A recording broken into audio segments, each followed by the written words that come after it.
Dear policymakers, we are designers, makers, creators, innovators, researchers, activists, and ultimately, citizens. We represent communities, organizations, and companies from all around the globe. Each one of us calls a different place home. Despite being a distributed network, we are united by a shared passion, common values, and a driving force to create meaningful change. On the 15th of March in 2024, individuals from various creative and cultural hubs, innovation and research institutions gathered in Poblenou Nou, Barcelona. Poblenou Nou is a neighborhood that exemplifies the rapid societal changes from pre-industrial times to the Industrial Revolution to gentrification.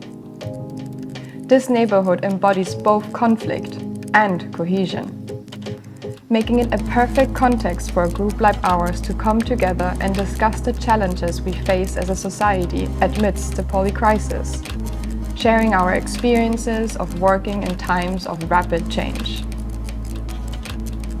We convened to address the pressing issues of our time, witnessing firsthand the effects of lack of structural and holistic support systems, and how new and updated policies could enable a more holistic transition. In this manifesto, we draw from collective experiences and knowledges to highlight the key policy changes necessary to create a future in which creative and productive spaces are key stakeholders in every neighborhood, fostering access to production and knowledge. Diverse making practices, from digital fabrication to traditional making techniques, are equally valued and vital components in our education. And design as a practice is recognized for its capability to address uncertainty beyond just aesthetics. Dear policymakers, we would like you as the Ministry of Education and the authors of the national curriculum to change the curriculum. The reason to do this is because our country needs skills. We need new types of skills if we are going to be competitive, or if we're going to have long-term economic growth, but it's also about the future of work and the future of economy. And let's remember, there are entrenched systems that we have around women not being included in technical education. This is a chance to level the playing field. We want to have maker spaces as being recognized as educational spaces and infrastructure. Maker spaces is not just one thing, but you can really learn like hands-on crafting, but then you also learn about mathematics and working together, arts and so forth. So you can really help foster all these different skills. For resilient futures, we need vibrant communities and diverse skills for economic development. But how can we make this happen? What do we want you to do as a policymaker? We want you to find us. Easy. What we want the policymaker to do is to fund the spaces initially, and also because this is ultimately going to benefit the community, we think that the community members and companies would end up funding these projects going forward, so it doesn't become solely the government providing funds for it. And they might want to give up after some time, but the sustainable approach will be the community or companies giving back to sustain these policies. Just give us the money, we'll make sure it's put in good use and make sure there's a lot of great benefit coming out of it. We believe every child has a right to 20 days maker education every year. There'll be more interaction. And then we also look at project-based learning, so bringing people with different knowledge base together into a space to solve a problem. Here we are.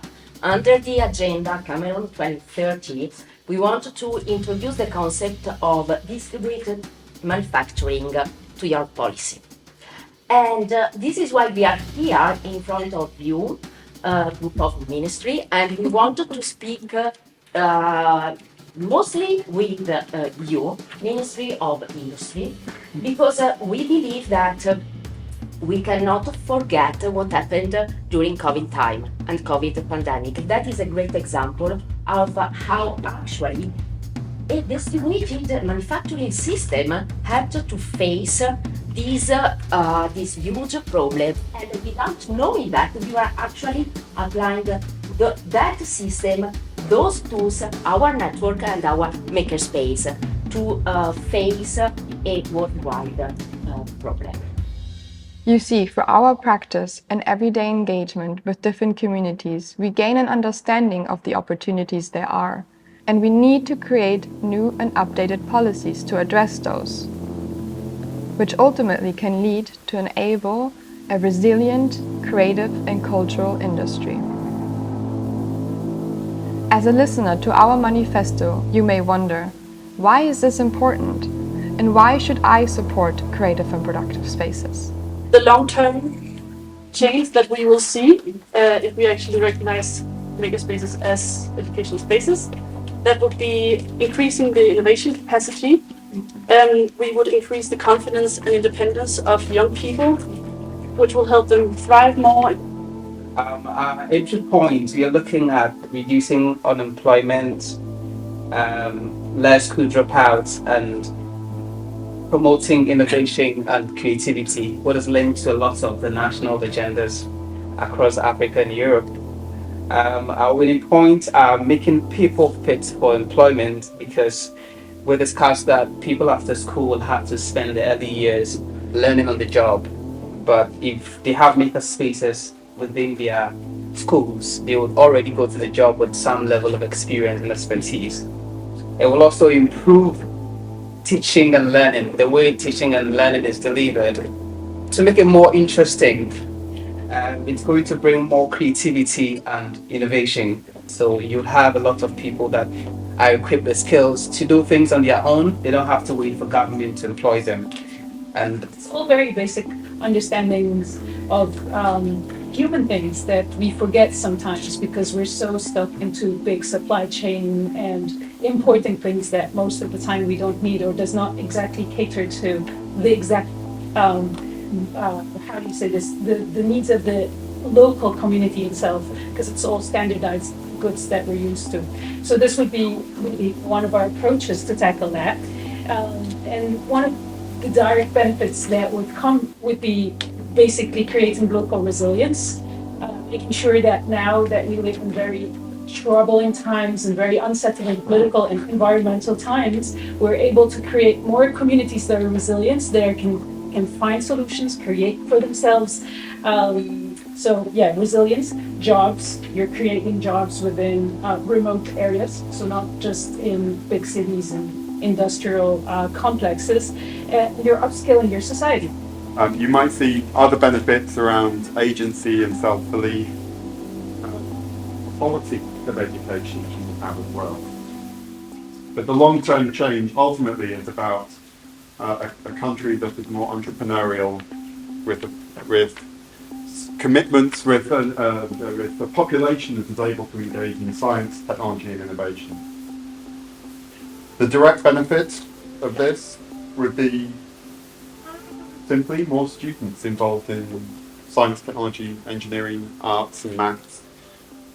With this manifesto, we hope to inspire, create dialogue, and initiate a conversation about the barriers, challenges, and opportunities that exist. It is imperative to tackle imbalances and to enhance access to knowledge by actively dismantling systems that exclude groups of people based on gender, disabilities, ethnicity, or their intersections. It is important to increase access to education. Education should not be a privilege, but a right and accessible to all, regardless of a socio-economic background. We advocate for policies that support equitable access to education and opportunities. This includes promoting diverse learning methods and cater to different needs and learning styles, ensuring that everyone has a chance to acquire the skills necessary for personal and professional growth. Developing new skills is essential for enabling an economy and society to become more resilient in challenging times. As we face rapid technological advancements and global uncertainties, equipping individuals with a broad range of skills is important. We want to support initiatives that emphasize continuous learning and adaptability, ensuring that communities can thrive even in the face of adversity. This involves fostering creativity, critical thinking, and problem-solving skills that are crucial in navigating an ever-changing world. Moving away from linear production towards distributed manufacturing systems is necessary.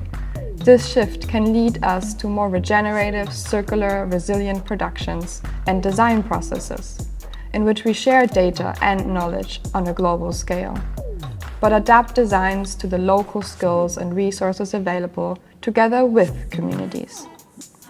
A future in which funding is more accessible can benefit both companies and communities. We envision a financial ecosystem that supports innovation and growth at all levels, ensuring that resources are available for those who need them the most. And recognizing makerspaces as learning spaces is fundamental. Makerspaces are more than just workshops. They're hubs for innovation, collaboration, and education. These spaces provide hands-on experiences that complement traditional learning, allowing individuals to experiment, create, and learn in a dynamic environment. We call for the acknowledgement to support makerspaces as valuable educational resources that contribute to lifelong learning and development of very practical skills. By doing so, we promote a culture of making that empowers individuals and communities to take an active role in shaping their futures.